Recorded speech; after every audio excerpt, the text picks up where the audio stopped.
시청자 여러분 안녕하십니까? 유튜브 채널 JTB 뉴스가 선보이는 여의도 정치. 오늘은 최광욱 전 의원님과 함께 하겠습니다. 자, 의원님 안녕하세요. 예. 드디어 지방선거와 그 다음에 미니 총선이 마무리됐습니다. 그러네요.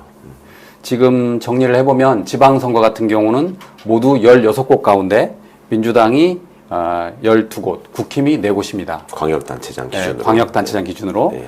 그런데 이제 국힘이 가져간 곳이 서울, 대구, 경북, 경남. 그리고 재보궐은 14곳 가운데 민주당 9, 국힘 넷, 무소속 하나입니다. 예. 자, 하나씩 알아보도록 하겠습니다. 먼저 서울이 질 걸로 예상하셨어요? 전혀 예상 못했죠. 그랬죠. 많은 사람들이. 예. 제가 선거 당일날 다음날 이제 쭉 개표 방송 이어지고 하면서 새벽 한 5시 정도까지 잠을 못 잤는데 예. 경남이 생각보다 저는 이제 그 김경수 후보에 대한 지지가 많은 동부 경남 도시 쪽에 표가 늦게 개표가 되고 있었기 때문에 예. 그게 열리면 그러니까 뭐 김해, 양산 또 창원 이런 쪽들의 표가 열리면은 그 역전할 거라고 예상을 했었는데 그게 의외로 안 좁혀지길래 왜 이러지 왜 이러지 저는 계속 보고 있다가 새벽 4시 이렇게 넘어가니까 지금 서울이 정원 후보가 앞서가고는 있는데 송파 쪽이 개표가 부진해가지고 예. 동시에 뭐 한 3분의 1도 열리지가 않아가지고 여기서 어떻게 되느냐에 따라서 이게 뒤집힐 수도 있다. 그런 얘기가 나와서 조금 그래도 뭐 그게 뒤집히겠어. 그리고 이제 사전투표에서 워낙 정원 후보가 압도를 했기 때문에 예. 본투표로 그걸 뒤집기가 쉽지 않을 거라고 생각했는데 아니 아침부터 하도 전화기가 울려서 봤더니 서울시장이 오세훈이라고 나오는 거예요. 너무 예. 기가 막히더라고. 그래서 제일 놀랐습니다. 예. 무엇보다 충격적인 게 사상 초유로 투표 용지가 부족했다는 사태가 벌어졌잖아요. 그렇죠. 말도 안 되는 이거는 거죠. 명백한 선관위 잘못 아닙니까? 그럼요. 예. 말도 안 되는 일이 벌어졌습니다. 정말. 모든 국가기관은 국민의 신성한 참정권 행사 과정에 조금의 빈틈이 없도록 만반의 준비를 다 해야 될 책무가 있습니다. 그런데 아쉽게도 어제 서울 일부 지역에서 투표 용지 부족으로 주민들이 큰 혼란과 불편을 겪으셨다고 합니다. 민주공화국에서 무엇보다 철저해야 될 선거관리에 납득하기 쉽지 않은 허점이 발생한 점에 대해 매우 큰 유감을 표합니다. 관계기관은 행정부가 가진 권한과 책임을 모두 사용해서 문제 발생 이유를 명확하게 밝히고 또 책임질 것이 있다면 명확하게 책임을 물어야 되겠습니다. 아울러 국민의 참정권이 한치라도 훼손되는 일이 다시는 발생하지 않도록 신뢰할 만한 적절한 대책을 조속하게 마련해 주기 바랍니다. 예전부터 선관위 행정에 좀 문제가 있다라는 지적들은 사실은 많이 있었고 선관위 직원들이 그 안에서 본인들이 어떤 업무를 더 발전시키고 하기 위해서 노력하는 분도 있지만 그 안에 그냥 안주하고 대충 지내는 분들도 많았거든요. 예. 그리고 선거 현장에서 이제 투표소에서 또 개표소에서 벌어지는 일들과 관련해서 본인들이 직접 모든 문제를 체크하고 해결하고 책임지는 게 아니라 거기 지원하러 나온 행정공무원들한테 이래라 저래라 하고 지시하고 빠지는 식의 모습 때문에 예. 선거 사무에 종사했던 분들이 되게 좀 속상해하는 경우가 종종 있었는데 이번에 마치 이제 그런 안일한 인식, 그 다음에 치밀하지 못한 행정 이런 것들이 이런 결과물을 낳지 않나 해서 굉장히 아쉽고 또 다른 뭔가를 떠나서 지난 내란 사태와 그 이후에 진행 과정에서 내란 세력이 제일 먼저 앞장 세웠던 게 소위 부정선거, 부정투표 의혹과 관련해서 선관위를 믿지 못한다 이런 거였잖아요. 그렇죠. 근데 이번에 그러면 더더욱 빌미를 다시 한번 준 거예요. 글쎄 말입니다. 예. 더더욱 경각심을 갖고 잘 준비해야 되는 게 너무 당연한 건데 예. 세상에 있지도 않던 투표용지가 부족하다니요. 예전에 우리가 언제 그런 얘기를 들어본 적이 있습니까? 참 너무 기가 막힌 일이 일어났네요. 예. 그러니까 예측을 잘못한 건데 아니 그래도 그렇지 아낄 게 따로 있지 그 종이를 아껴가지고 대한민국을 이렇게 그러니까 해명이 또 어이가 없어서 많은 분들이 기가 막히셨죠. 예. 그 투표율이 그렇게 높지 않을 줄 알았다. 예. 뭐 이런 식의 얘기를 한다는 게 참 진짜 어이가 없습니다. 아니 결국 투표용지만 미리 다 준비했으면 아무런 문제가 없지 않습니까? 그렇죠. 근데 그 종이를 아끼려고 이렇게 했다는 게 저는 이해가 안 됩니다. 그러니까 그거를 나름대로 어느 정도 예측을 해서 행정 낭비를 줄인다고 하더라도 그간의 최고 득표율 같은 게 계산해보면 요즘 AI가 이렇게 다 저기 하는 시대에 예. 그게 그렇게 어려운가요? 그러니까 유권자의 70% 아니 65%만 준비를 해놔도 아무 문제 없는 거 아니에요. 그렇죠. 그러니까 예. 그걸 넘어가는 경우는 없었으니까. 근데 그거를 못하다니 참 기가 막히네. 선거가 끝나면 매번 나오는 이야기가 유권자의 준엄한 심판을 달게 받겠다 그런 말이잖아요. 예. 그렇다면 이번 오세훈 시장의 5선 당선 그리고 정원우 후보의 패배 이걸 어떻게 해석해야 됩니까? 그러게요. 저는 우리 사회가 좀 뭐랄까 이렇게 자본주의가 발전되고 진행되는 과정에서 또 민주주의가 정착돼가는 과정에서 우리 공동체가 함께 지키고 가꿔내야 할 가치에 대한 건강한 토론보다 이해관계를 둘러싸고 딱 양극화돼서 갈라진 모습. 예. 그러니까 공동체를 위한 바람직한 토론보다는 내 개인을 위한 이해관계에 훨씬 더 집중하는 그런 모습이 드러난 결과가 아닌가. 결국 뭐 이제 이유로 드는 게 부동산 값, 부동산, 세금 이걸 걱정했다. 서울에 있는 사람들이. 그러니까 아무래도 보면은 강남 그쪽에서 막 그 7만 표, 8만 표 넘게 진 걸 보면 부동산 영향이다 그런 지적이 나오잖아요. 항상 서울시장의 선거 구도가 그래 왔거든요. 소위 예. 강남 3구라는 곳에서 몰표가 나와가지고 다른 모든 곳에서 민주진영의 후보가 이기더라도 거기에서의 표차를 극복하지 못하고 지는 경우가 많았죠. 계속 지금 예. 이어지고 있습니다. 예. 그런데 거기에 덧붙여가지고 이제 인구 구조나 이런 변화가 또 많이 있죠. 그러니까 젊은 사람들은 집값을 감당하지 못해서 다 서울 외곽에 경기도로 빠지고 서울에 남아있는 사람들은 고령화돼 있거나 아니면은 고가의 아파트를 소유하고 있는 자산가들 예. 이렇게 남아있는 경우가 계속 지금 늘어나고 있어서 그것이 유권자 지형에도 좀 영향을 미치고 있다라는 얘기들을 선거 전에부터 했었는데 그래도 내란이 벌어진 현장에서 있는 수도 서울의 시민들이 그런 선택을 할 것인가 하는 걱정을 했고 또 최근 들어서 그 서대문 고가차도 붕괴나 그 다음에 삼성역 철근 문제나 철근 누락. 예. 그냥 시민들의 안전보다는 자기의 어떤 자리 보전이나 이익에만 급급한 시장을 포함한 공무원들의 모습을 너무 우리가 적나라하게 봤잖아요. 그래서 그거에 대한 명확한 심판이 있을 줄 알았는데 되게 충격적입니다. 이렇게 되면은 내 아파트 값만 지킬 수 있고 세금만 어떻게든 덜 낼 수 있으면 뭐 고가도로가 무너지든 지하철이 붕괴되든 나만 거기 없으면 된다 이런 생각 극단적으로 말하면 그런 얘기를 해도 지금 그런 비판을 받아도 할 말이 없는 상황이 서울에서 벌어진다는 게 저로서는 참 참담하네요. 그리고 오세훈 씨는 지난번 선거 때 그 부정한 여론조사나 이런 거 관련해서 지금 기소돼 있는 사람이잖아요. 예. 근데 그런 거조차도 다 선거 과정에서 참 아이고. 자, 이렇게 되면 이제 이번 선거를 근거로 민주당에서는 8월이나 9월 초에 민주당 당대표를 뽑게 되는데 어떻게 보십니까? 이제 정청래, 김민석, 송영길 3파전으로 예상하던데. 세간에서는 그렇게 얘기하는데 거기에 추가될 분들이 또 많이 있는 것 같아요. 예. 지금 뭐 우원식 전 국회의장이 준비하고 계신다는 얘기도 있고 뭐 강훈식 비서실장이 출전할지도 모른다라는 얘기도 있고 여러 설들이 있어서 그런데 이제 그보다 더 걱정인 것은 지난번 그 합당 추진 관련 파문이 예. 이번 선거에서도 그대로 지금 이어지는 모습을 보여서 그걸 이제 소위 선거에서 승리보다는 전당대회에서의 승리를 더 염두에 두고 움직이는 특정한 세력이 있는 거 아니냐라는 걱정을 했는데 예. 그게 이제 선거도 끝났으니까 더 노골화되고 또 지지자나 당원들 간의 갈등 또 민주진보 진영을 소중하게 여기는 시민들 사이의 갈등과 분열을 더 촉발시킬 것 같아서 훨씬 더 지금 마음이 좀 무겁고 걱정입니다. 그런 예. 일이 없어야 되고 잘 정리가 돼야 될 텐데 하여튼 좀 걱정이 있네요. 예. 이와 관련해서 송영길 그 연수 당선인은 언론 인터뷰를 통해서 이렇게 이야기를 했습니다. 전라북도 같은 경우는 그러니까 이원택, 김관영이 맞붙은 전라북도 같은 경우에는 도민의 판단에 맡겼어야 됐다. 그러면서 당력을 전북이 아닌 평택에 집중하라고 강조를 했는데 만약 평택에 집중했으면 질 수가 없는 선거인데 졌다라고 비판을 했습니다. 그리고 또 이런 이야기를 했습니다. 당대표는 모든 정치적 책임을 지는 것이다 라고 했거든요.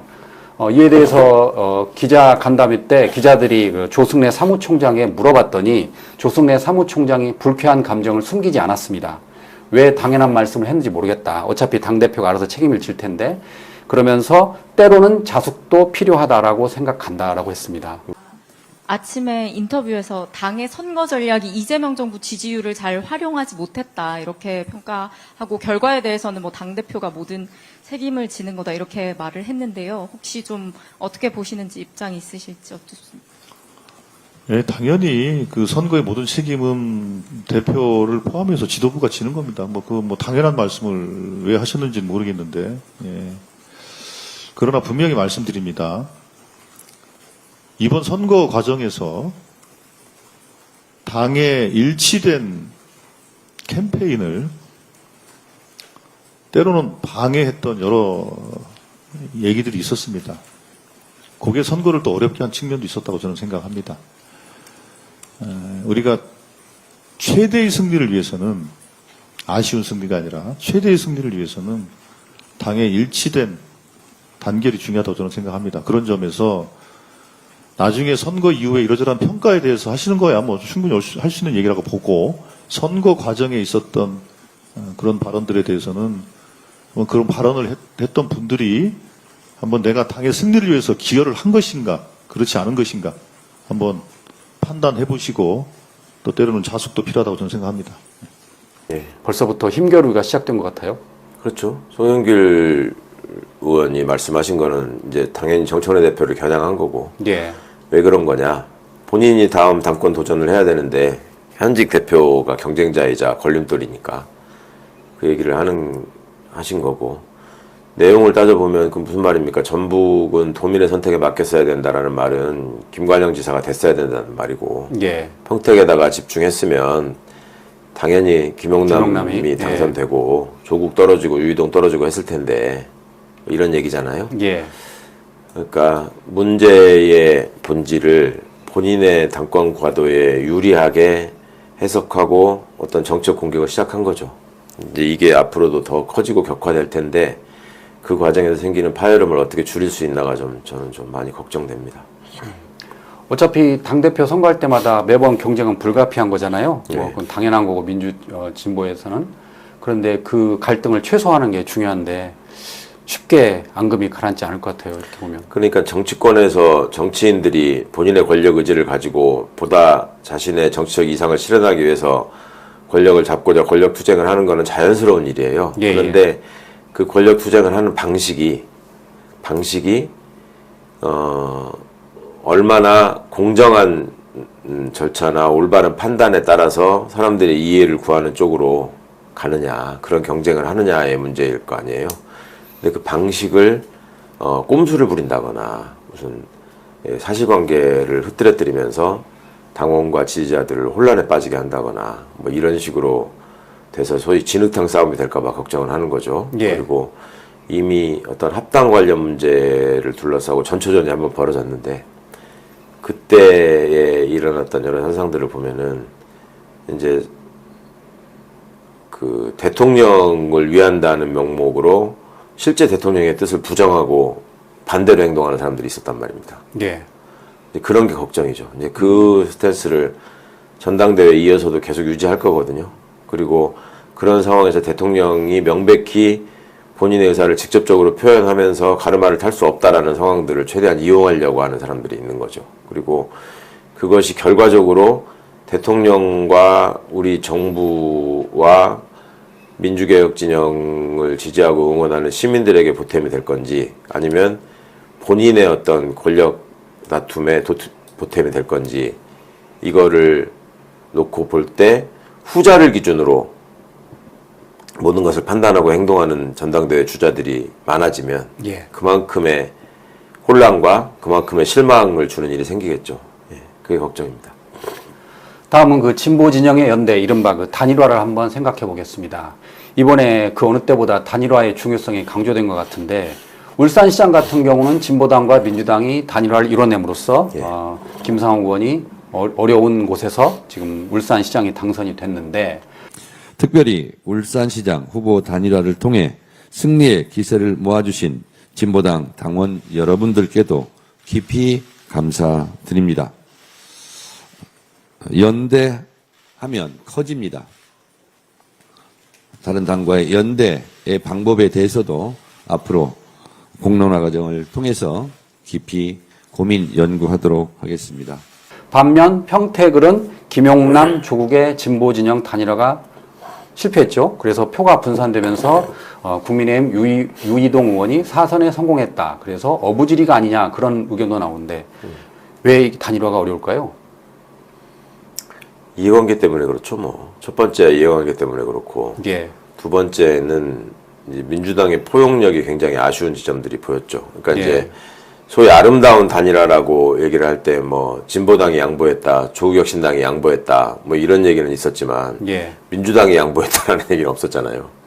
그러면 이제 전에부터 말씀드리는데 이 민주 세력이 곧 민주당이다.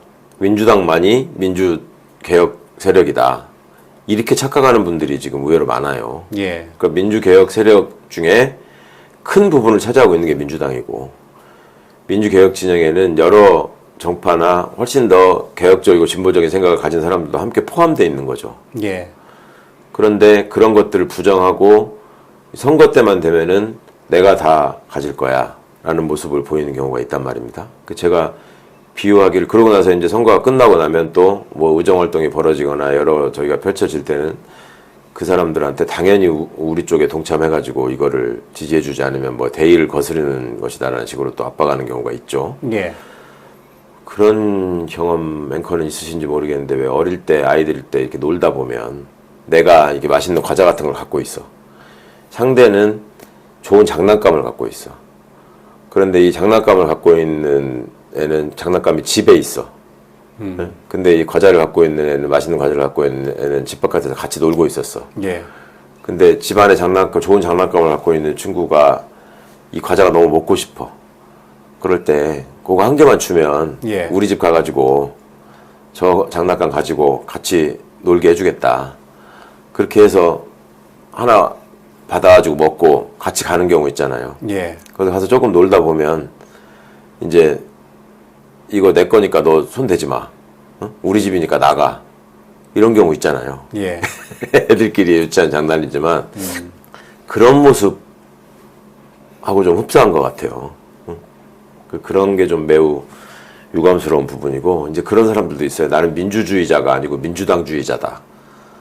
이런 것들이 과연 지금 이런 선거 결과를 놓고 보면 여전히 내란 세력의 뿌리가 얼마나 깊고 넓은지를 우리가 지금 알 수 있잖아요. 그러니까 똘똘 뭉치는 것 더하기 정말 확실하게 의지하고 연대하고 협력하지 않으면 대한민국 수구 기득권 진영의 뿌리를 뽑아내는 게 얼마나 어려운지를 매번 겪으면서도 그 안에서 내가 다 독식하겠다라고 하는 모습을 보이는 게, 혹은 그 과정에서 생기는 여러 가지 잡음이나 오류를 시정하지 않고 그냥 우리가 결정한 거니까 그냥 당원들은 따르면 되지 무슨 말이 많냐, 이런 태도까지 보였단 말이에요, 이번 선거에서. 그러니까 이거는 앞으로도 좀 곰곰 생각해보고, 이게 진짜 민주개혁 진영을 응원하고 지지하고 함께하는 시민들이 바라는 민주당의 모습이 그런 선거 승리나 의석의 확보를 통해서 어떤 세상을 만들고자 하는 것인가 라는 것과 연결해 보면, 단지 그 당적을 가진 사람들의 당선으로만 선거가 끝나는 문제가 아니고 예. 그 선거의 승리를 통해서 뭐를 할 수 있느냐가 훨씬 중요한 거 아니에요. 그걸 가지고 조금 더 고민을 해야 될 것 같고, 제도적으로는 이제 결선 투표제의 도입이 정말로 필요하고 시급한 거 아니냐라는 생각을 합니다. 많은 분들께서 결선 투표제 등을 도입하면 어떠냐 하는 제안을 저한테 많이 해주셨는데, 그 부분에 대해서 공론화하는 과정을 거쳐서 좋은 결론을 한번 내보도록 하겠습니다. 결선 투표제만 있으면 무슨 아름답지 않건 단일화 얘기를 할 필요도 없고, 그렇죠. 예. 자연스럽게 유권자들이 하나로 모아서 선택할 수 있는 거잖아요. 이제 그런 게 당 내 선거에는 다 도입이 돼 있단 말이에요. 결선 투표라는 게. 왜냐하면 민주적 정당성을 확보하려면 과반의 지지를 얻는 게 굉장히 중요하니까. 예. 근데 지금 우리는 대선도 그렇고 총선도 그렇고 지방선거도 그렇고 한 표만 이기면 승자 독식 구조로 지금 돼 있기 때문에 이런 것들을 좀 극복하는 것도 필요하지 않나 생각합니다. 예. 자, 이번에는 그 조국혁신당 사례를 들어볼 텐데, 조국혁신당 조국 대표가 나올 때 국힘 제로를 외쳤습니다. 예. 그런데 조국혁신당 입장에서 보면은 성과가 없어요. 예. 지금 국회의원 나온 게 조국 대표하고 광주의 배수진 후보도 있는데 예. 모두 탈락했고, 그 자치단체장도 보니까 호남에서 기초자치단체장, 그러니까 전남에서 2곳만 군수가 당선됐더라고요. 예. 광역도 없고. 앞으로 조국혁신당 어떻게 될까요? 그러니까 전남에서 2곳이 거기도 단일화로 당선된 게 아니죠. 예. 민주당 후보하고 경쟁해서 조국혁신당 후보가 이긴 그렇죠. 거 아니에요. 예. 그러니까 아주 근소한 차이로 앞섰습니다. 그렇죠. 예. 그럴 수밖에 없지. 조직력에서 떨어지고 전통이 약한 당인데 그 조국혁신당도 이 선거 전략에 대해서 그러니까 그동안에 이제 총선에서는 비례 후보만 냈기 때문에 민주당하고 직접적인 충돌을 하는 걸로 보이지가 않았는데 예. 이제 지방선거나 앞으로 이제 향후 총선도 또 문제가 있겠죠. 이게 이제 앞으로 계속 부딪힐 문제인데 장기적으로 당의 진로나 해법을 고민을 해야 되겠죠. 특히 조국 대표가 낙선했다라고 하는 거는 그것도 2등도 아니고 3등이었단 말이에요. 근소한 차이긴 하지만. 그러니까 이런 점들이 굉장히 당으로서는 심각하게 받아들일 수밖에 없을 거고 그러면 향후 조국혁신당이 소위 쇄빙선으로서의 역할을 제대로 하기 위해서 어떤 입지를 가지고 어떤 스탠스를 취해야 되느냐 하는 문제가 남는 거죠. 그러면서 이번 어떤 평택을 내서의 선거 전략도 과연 유효한 것이었는지. 그러니까 어찌 보면 김용남 후보가 갖고 있는 그런 여러 가지 문제점들이 더 부각되는 선거였잖아요. 이걸 어떻게 할 거냐 도대체 이런 거였는데 그게 선거 전략상으로도 과연 조국 후보를 중심에 놓고 볼 때 유효한 것이었는지 하는 문제에 대해서도 이게 당연히 조직력도 취약하고 기반이 약하고 또 평택이라는 데가 어찌 보면 그렇게 선택할 수밖에 없는 여건 속에서 몇 군데를 놓고 고민하다가 간 데 아니에요. 예. 좀 별다른 연고가 없이. 그러면 그런 선택부터 시작해가지고 선거 전략이나 선거운동 과정이나 모든 것들이 다시 한번 복귀가 되고 약점을 극복하고 그 승리를 이끌어내기 위한 어떤 전략이나 전술이 필요했었는지를 다시 한번 생각해 볼 필요가 있을 거고 장기적으로는 당의 행로를 어떻게 할 것인가를 아마 심각하게 고민할 거라고 여겨집니다. 예. 이번에 보니까 참 지역구 한 명 당선시키기가 얼마나 힘든가를 소수당 입장에서는 그럼요. 아마 뼈저리게 느꼈을 겁니다. 예. 당장 조국 대표는 2년 뒤에 총선 때 다시 이제 평택을 두드릴 것 같죠? 다른 데로 옮기기는 쉽지 않을 것 같습니다. 뭐 물론 그럼요. 변화가 예. 있겠지만 뭐 다른 데로 가기는 어려울 것이고 예. 모르죠. 뭐 전국 상황이 또 어떻게 급변을 하면 뭐 어떨지 모르겠으나 뭐 예를 들면 상징적인 자리에 예를 들면 지금 한동훈이가 부산에서 당선이 됐으니까 예. 부산에 가가지고 직접 격전을 치르는 일도 생각해 볼 수 있겠죠. 근데 이제 그런 저런 점들도 큰 판의 정치적 고려에서 달라질 수는 있겠지만 기본적으로 본인도 평택 시민들께 약속한 바를 지키겠다. 예, 라는 그랬습니다. 입장은 예. 확고하게 밝히는 것 같습니다. 그렇군요. 자, 이번에는 국민의힘 사례를 좀 알아보도록 하겠습니다. 자, 국민의힘 장동혁 대표 입장에서는 오세훈의 그 생존, 그리고 한동훈의 컴백이라 하기 좀 뭐하지만 어쨌든 한동훈이 당선된 거 어떻게 받아들일까요? 특히 이제 당권 싸움이 치열해질 것 같습니다. 그렇죠. 양당 다 지금 이번 선거 결과가 이제 당권 경쟁에 미치는 영향이 예.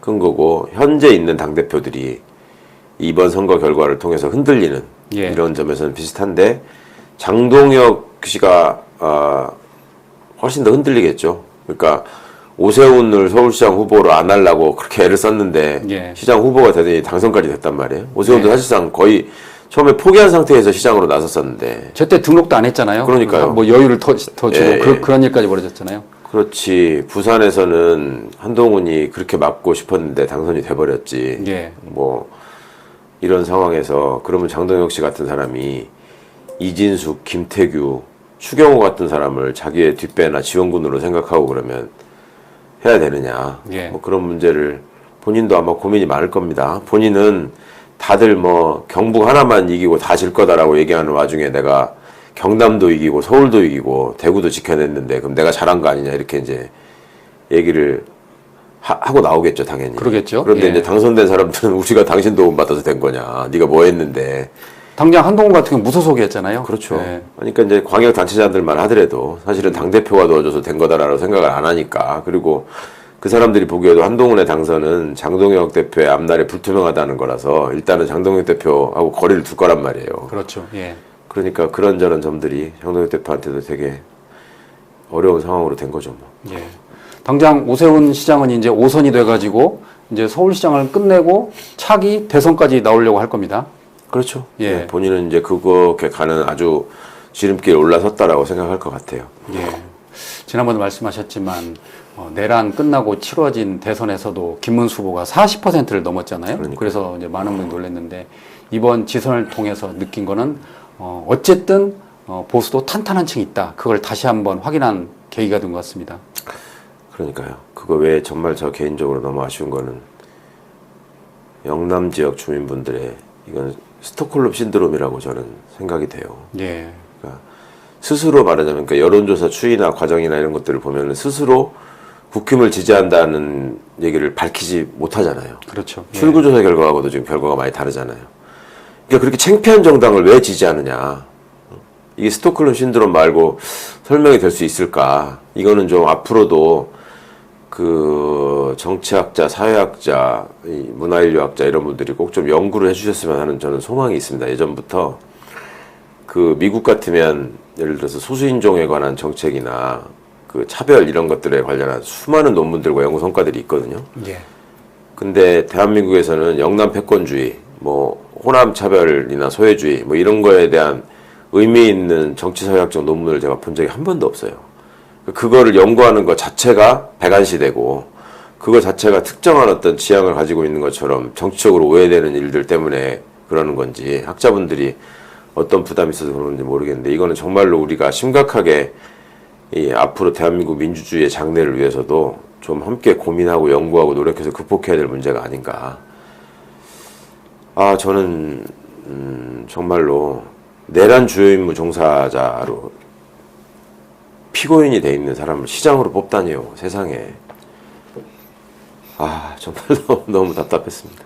대구시장이 수시로 법원에 갈 일만 남았습니다. 이제 불려다니고. 법원 다니다가 공직 박탈된다니까요. 예. 이제 두고 보십시오. 추경호 씨가 자리 유지할 수 있나. 그런 상황에서 저 기어이 그렇게 국힘 후보라는 이유만으로 선출하는 저 패기. 이거는 제가 아침에 정말 이 머리가 무거운 상황에서도 이게 그냥 스톡홀름 신드롬 아닌가 그런 생각을 좀 많이 했습니다. 예. 죄송합니다. 이 말씀을 듣고 또 저기 하시는 분도 있을 텐데 이 영남 지역의 민주시민분들이 그렇게 분투하고 노력하시는 게 있었는데 이번에도 또 한번 좌절하시는 것 같아서 너무 속이 상해서 드리는 말씀입니다. 예. 이제 지방선거가 끝났으니까 다음은 검찰 관련해서 개혁인데 지금 관심은 검찰 보안 수사권 아닙니까? 예, 지금 국무총리 산하 검찰개혁 추진단이 이달 중에 형사소송법 개정안 초안을 발표한다고 합니다. 검찰 보안 수사권 어떻게 될 것 같습니까? 그러게요. 이번 지방선거 결과 때문에 어찌 될지 이제 또 걱정하시는 분도 있을 텐데 기존에 이제 그 청문회 과정에서나 국정조사 과정에서 여러 가지로 이 사람들이 얼마나 위험한 생각을 가지고 있는 그리고 얼마나 시대에 뒤떨어진 집단인가 하는 게 너무 드러났잖아요. 예. 그래서 설사 이거 걱정하는 뭐든지 이렇게 쭉 이어져 오던 상황들이 개혁 작업을 통해서 바뀌게 되면 약간의 혼란은 있을 수밖에 없습니다. 그거는 어느 시대나 어느 환경에서나 그럴 수밖에 없는 건데 그거를 좀 감수하더라도 장기적으로 우리가 부담해야 되는 그리고 과거부터 쭉 부담해왔던 그 막대한 사회적 비용을 생각한다면 이번에는 확실히 결단을 해서 다 끊어내야 되는 거 아닌가라는 게 제 오래된 생각입니다. 예. 이번 그 검찰 개혁과 관련해서 나오는 게 크게 세 가지인 것 같습니다. 검찰의 보안 수사권 폐지 여부, 그리고 또 다른 하나는 그러면 검찰의 보안 수사권이 아닌 보안 조사권을 주는 게 어떠냐. 그게 있고 또 하나는 전권 송치를 부활해야 된다라는 건데 전권 송치 부활 그리고 검찰 보안 조사권 이 내용을 좀 설명해 주세요. 예. 전권 송치라는 건 경찰이 수사한 사건을 전부 다 검찰에다가 보내야 된다. 그렇죠. 그래서 예. 최종 결정을 검찰이 해야 된다는 얘기예요. 예. 그러면은 과거의 검찰하고 달라질 게 없는 거예요. 과거의 검찰. 그러니까 현재 진행되고 있는 검경 간의 관계에서도 전권 송치 제도가 폐지되고 예. 그러니까 경찰선에서 무혐의 종결하는 권한이 생겼단 말입니다. 수사 종결권이라고 하는데 그런데 그 상황에서 그러면 경찰의 종결한 사건 기록이 검찰로 절대 가지 않느냐. 지금도 기록은 다 갑니다. 예. 근데 그거를 정권 송치라는 이름으로 과거 검찰이 경찰 위에 군림하던 시대의 제도를 부활시키려고 하는 말로 이용하고 있는 거예요. 그리고 예. 정권 송치하고 반드시 세트로 나오는 게 이제 보안 수사권인데 그 경찰을 믿을 수 없으니 모든 사건을 다 받아가지고 우리가 검사하고 부족한 게 있으면 수사하겠다 이 말이거든요. 그거를 국민들을 위해서 억울한 피해자가 없게 하겠다라는 말을 해왔는데 그러면 과거의 검찰이 지금 얘기하고 있는 이런 어떤 제도로 만들어질 공소청, 중수청으로 나눠진 검찰보다 훨씬 더 막강한 권한을 다 한 손에 쥐고 있었잖아요. 예. 그러면 그때 이 사람들이 그거를 서민과 약자, 피해자들의 그 보호를 위해서 그걸 활용했다는 기억이 있나요, 우리가? 그렇게 했으면 그걸 나누자는 얘기가 있었을까요? 그러니까요. 예. 예. 그러니까 그런 걸 모두 다 갖고 있었을 때 그렇게 안 해놓고 지금 와가지고 그걸 또 갖겠다라고 하는 거는 그거는 검찰의 이해관계나 검찰의 힘을 여전히 보존하겠다라는 얘기지 달리 해석될 여지가 없는 겁니다. 그건. 그리고 보안 조사권 어떤 건가요?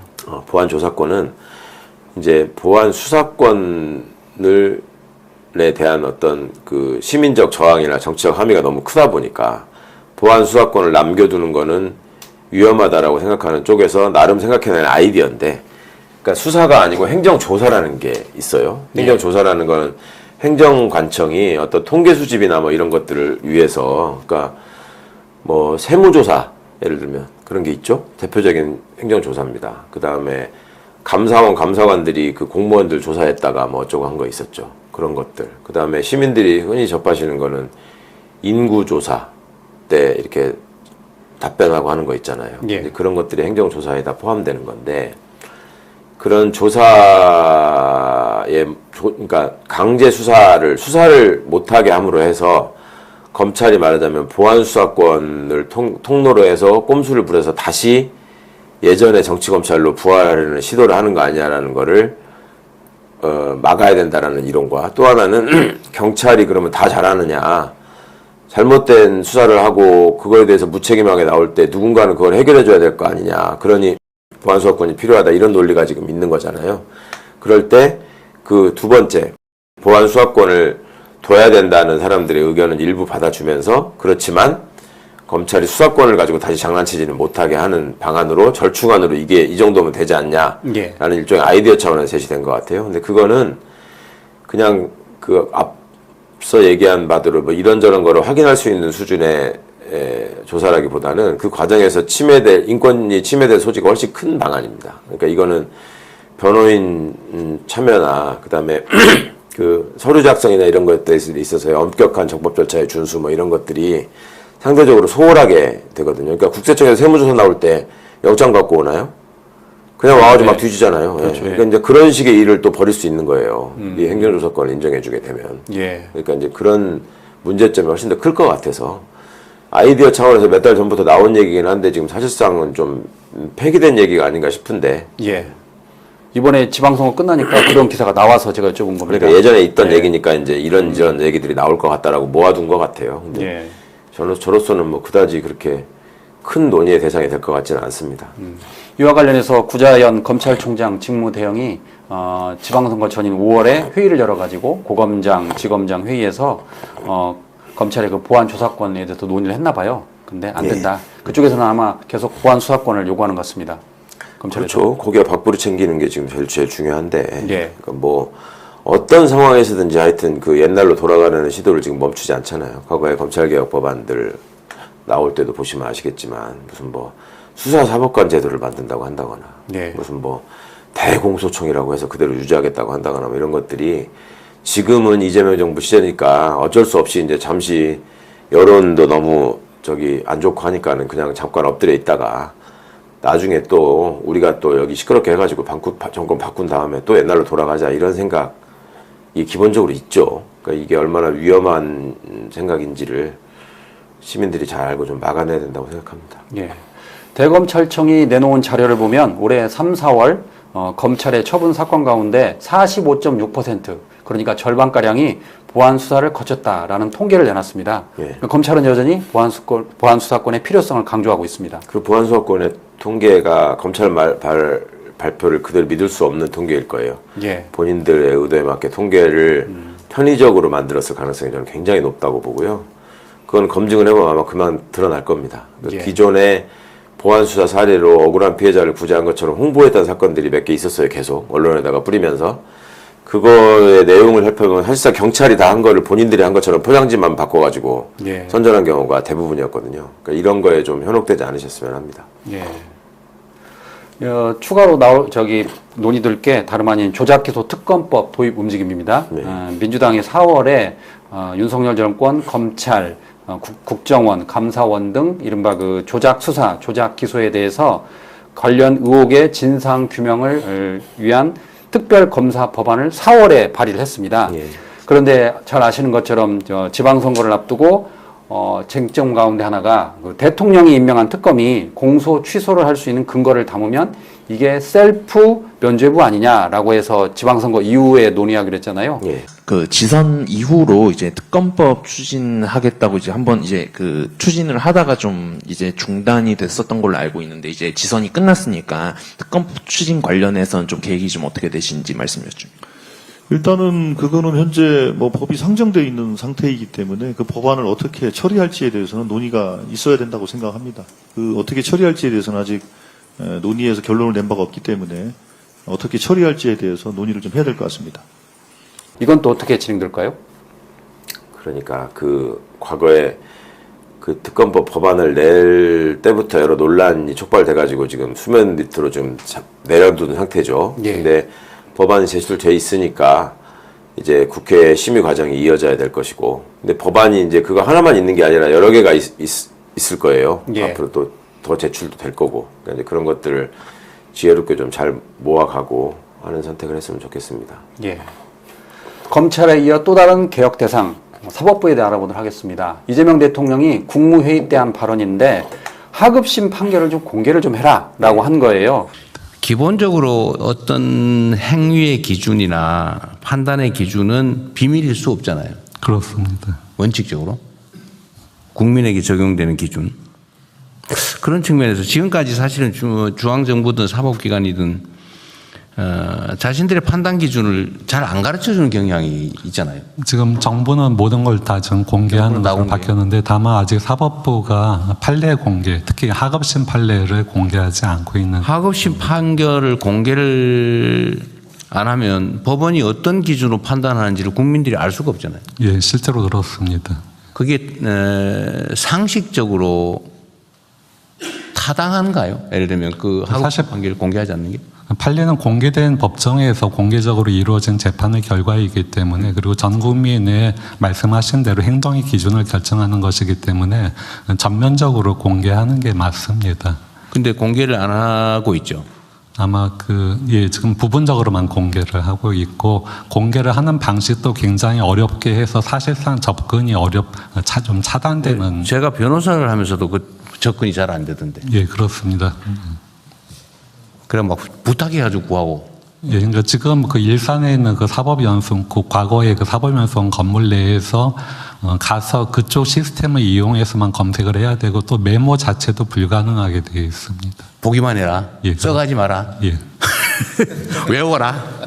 예, 그렇습니다. 그게 뭐예요, 그게? 그러니까 사건 번호만 확인하라는 식입니다. 예. 그것도 쓰려면 외워야 되는데.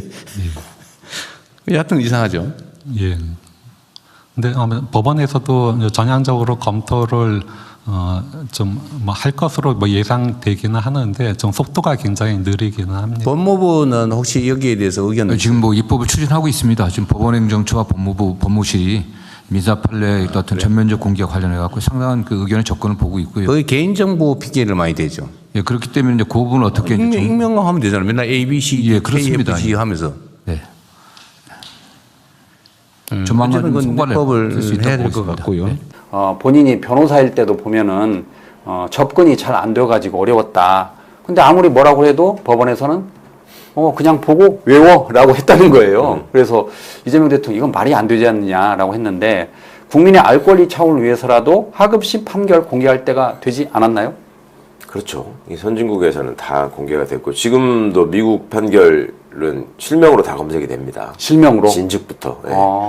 그리고 그렇게 하는 이유는 그러면 또 국민주권하고 저 반대쪽에서는 명예훼손 뭐 그런 문제 삼지 않나요? 아니, 전혀. 그러니까 그런 걸 가지고 이용해서 다른 명예훼손 범죄로 나아가면 당연히 그거야 문제가 될 수 있겠지만 예. 명예훼손을 또 형사처벌하는 데도 우리나라밖에 없어요, 거의.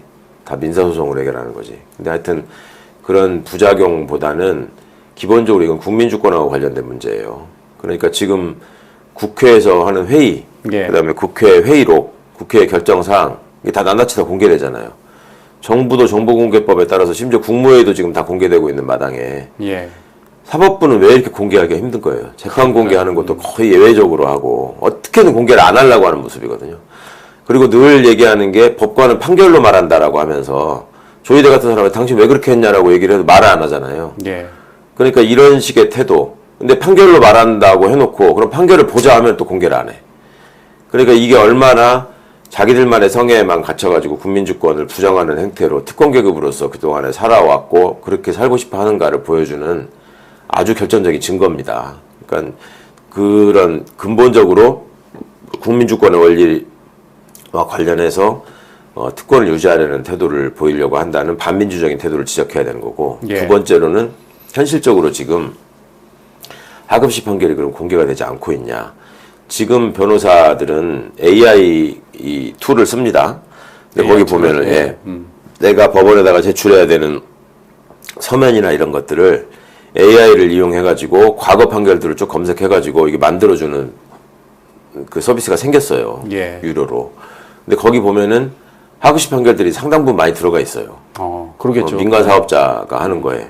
그러니까 이제 공공의 정보가 민간 사업자의 사업 수단으로 활용되고 있는데 이미 넘어간 거네요. 이미 예. 그러니까 이거는 이미 활용되고 있는데 예. 지금 법원이 버팅겨야 될 이유가 없는 거예요.